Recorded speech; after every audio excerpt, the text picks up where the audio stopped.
매일 성경 묵상, 오늘 본문 말씀은 창세기 10장 말씀입니다. 창세기 10장은 대홍수 이후에 인류가 어떻게 다시 확산되었는지를 보여주는 말씀입니다. 먼저 1절과 5절 말씀을 보겠습니다. 노아의 아들 셈과 함과 야벳의 족보는 이러하니라.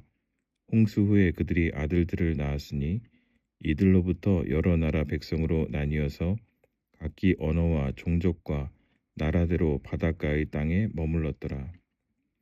5절에서 이들로부터 여러 나라 백성으로 나뉘어서라고 말씀하고 있습니다. 대홍수 이후에 급격히 줄었던 인구는 다시 빠르게 증가하기 시작했고 사람들은 점차 무리를 이루어서 각자의 공동체와 세력을 형성해 갔습니다. 인구가 증가해감에 따라 민족과 언어, 땅이 자연스럽게 나눠지기 시작했던 것입니다. 그러나 이 모든 민족은 서로 다른 출처에서 나온 것이 아니라 모두 노아라는 한 뿌리에서 나온 것이었습니다. 그럼에도 불구하고 타락한 인류는 우리로 존재하기보다 너와 나로 존재하기 시작했습니다. 타락 이전의 인간은 아담과 하와가 그랬던 것처럼 서로가 서로를 경쟁자가 아니라 돕는 존재, 곧 우리로 살아가도록 창조되었습니다. 하지만 타락 이후의 인간은 하나님과의 관계가 깨어졌을 뿐만 아니라 인간 사이의 관계도 깨어지게 되어서 우리가 아닌 너와 나로 존재하기 시작했습니다. 그래서 형제가 형제를 위협하고 부모 자식 간에도 갈등이 생기기 시작한 것입니다. 우리는 이것을 가인과 아벨의 이야기에서 보았고 바로 앞장에서 묵상했던 노아와 그의 아들 함의 사건에서도 보았습니다. 죄는 우리였던 관계를 너와 나의 대립구도로 만듭니다.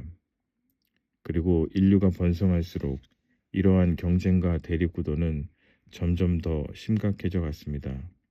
이러한 인간 중심의 질서를 상징적으로 보여주는 인물이 오늘 본문에 등장하는 니므롯입니다.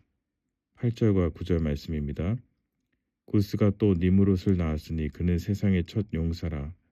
그가 여호와 앞에 용감한 사냥꾼이 되었으므로 속담에 이르기를 아무는 여호와 앞에 니므롯같이 용감한 사냥꾼이로다 하더라. 이 구절은 하나님 앞에서도 주눅들지 않는 용감한 니므롯을 칭찬하는 것처럼 보입니다. 그러나 사실은 그가 하나님의 창조 질서를 벗어나 있다라는 것을 보여주는 말씀입니다. 고대 근동에서 사냥은 단순한 생존 기술이 아니라 왕권과 정복을 상징하는 행위였습니다. 따라서 이 표현은 신정 질서 안에서 왕은 하나님께서 세우시는 것이지만 니므롯은 하나님도 두려워하지 않으며 자신의 힘으로 자신의 왕국을 세우려고 했다는 야망을 드러내는 표현입니다. 그는 힘과 폭력으로 세상을 장악하려 했습니다. 그래서 그의 이름의 의미는 반역 혹은 거역인 것입니다. 그는 하나님 없이 법을 만들고 폭력으로 약자를 제압하며 사실상 신의 자리에 오르려 했습니다.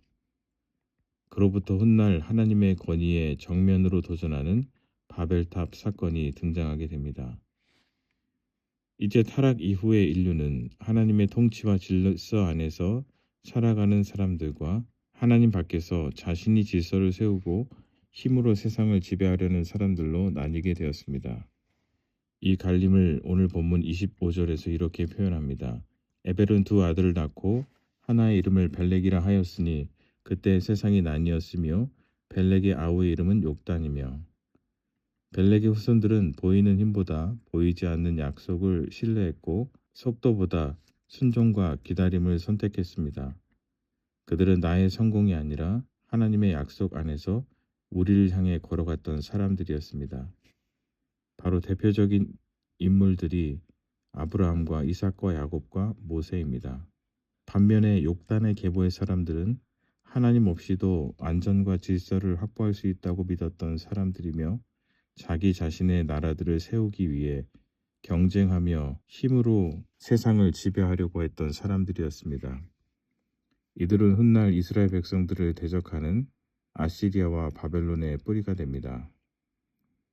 이제 인류의 역사는 분명히 두 방향으로 나뉘게 되었습니다. 하나는 믿음으로 순종하며 하나님의 나라의 백성으로 사는 사람들과 하나님 밖에서 자기 왕국을 세워가며 살아가는 사람들이었습니다. 중립은 존재하지 않습니다. 자신의 길을 걸어가는 사람은 끊임없이 투쟁하고 싸웁니다. 그러나 주님의 길을 걸어가는 사람은 내 길보다 하나님 안에서 우리의 길을 만들어가기 위하여 힘씁니다. 그리스도께서는 자신의 길을 주장하지 않으시고 우리를 위한 길이 되어주셨습니다. 그러므로 우리는 그리스도 안에서 내 길보다 우리가 되는 길을 더 우선하여 선택하고 삶으로 실천할 수 있습니다. 기도하겠습니다. 하나님 아버지 은혜를 감사합니다. 오늘 말씀을 통해서 우리는 너와 나로 존재하는 것이 아니라 우리로 존재하도록 부름을 받았음을 묵상하게 하시니 감사합니다. 모두가 한 뿌리에서 나온 존재임에도 불구하고 서로를 가족이 아닌 경쟁자로 대했던 타락한 인류의 모습을 통해 오늘 우리의 모습을 또한 되돌아봅니다. 힘과 성취와 통제와 속도를 원했던 우리의 모습들을 회개합니다. 하나님의 다스림 안에 머물기보다 스스로 인생의 주인이 되려 했던 교만함을 용서하여 주옵소서. 주님, 니무렛의 길이 아니라 벨렉의 길을 선택하게 하시고 보이는 힘보다 보이지 않는 약속을 신뢰하게 하시며 당장 쌓아 올릴 수 있는 성과보다 말씀 앞에서 하루하루 성실하게 살아가는 삶을 더욱 기뻐하게 하여 주옵소서. 우리의 삶이 인간이 세우는 나라를 확장하는 도구가 되지 않게 하시고 하나님의 나라를 증언하는 통로가 되게 하시며 우리가 서 있는 자리에서 통제보다 섬김을 선택하는 겸손한 사람들이 되게 하여 주옵소서.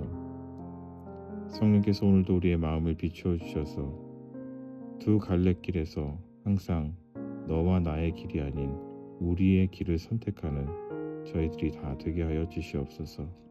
예수님의 이름으로 기도드립니다. 아멘.